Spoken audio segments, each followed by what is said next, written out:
Are you living a content life today? Are you living within your means? Or do you find yourself out there trying to live the lavish lifestyle, racking up debt even sometimes to live that life, to keep up with the Joneses, or to pay off the debt that you've accumulated from that lifestyle? Let's see what the Bible has to say about it. 1 Timothy chapter 6, verse 8 says, "If we have food and clothing, with these we will be content." There's not much we need in life. Clothes on our back, food in our belly.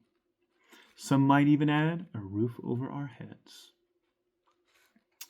He also says later in Timothy chapter 6, verse 6, "But godliness with contentment is great gain." Ooh, we're getting somewhere. We're gaining now. Hebrews reminds us in chapter 13, verse 5, "Keep your life free from the love of money, and be content with what you have. For he said, I will never leave you nor forsake you." Woo! He won't leave us. He won't forsake us. He'll make sure we have that food and that clothing that he said he would. Amen. So, as I always do, I looked up the word contentment, and then again the word content, because it's in the word contentment. Contentment means to be content, a resting or satisfaction of the mind without anxiety and acceptance. Whew. A satisfaction of the mind without anxiety. Getting to a place that we're satisfied with where we're at, no matter what's going on around us. Content means to rest in quietness of mind in the present condition. No matter what's going on around you, be at peace. Satisfaction which holds the mind in peace. As an adjective, it says literally, held, contained within its limits, hence quiet, not disturbed. Are you living that quiet life, or are you disturbed today because you can't seem to keep up with the Joneses? Oh no, what am I going to do? Or do you say, peace, be still, it'll be okay? Are you staying within your limits?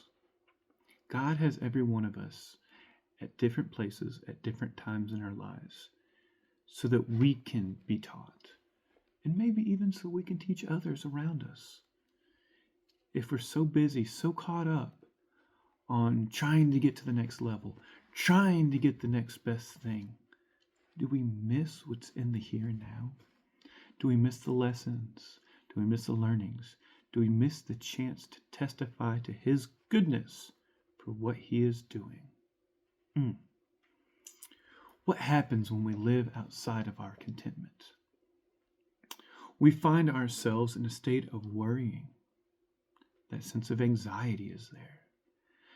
Am I meeting that social economical status where I should be? Am I keeping up with the Joneses?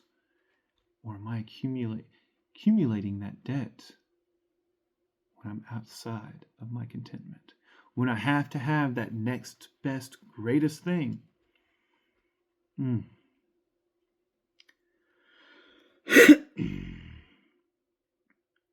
What can we do to live content lives? Give our desires over to God. When we put him first, when we make him our desire, nothing else matters.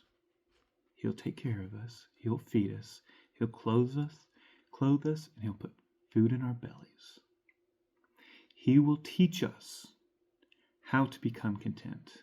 He will teach us how not to desire the things that are not good for us, and how to desire the good and godly things. He'll teach us how to live within our means, how to pay off those debts. I encourage you, give your desires to God today and watch what he will do. Amen.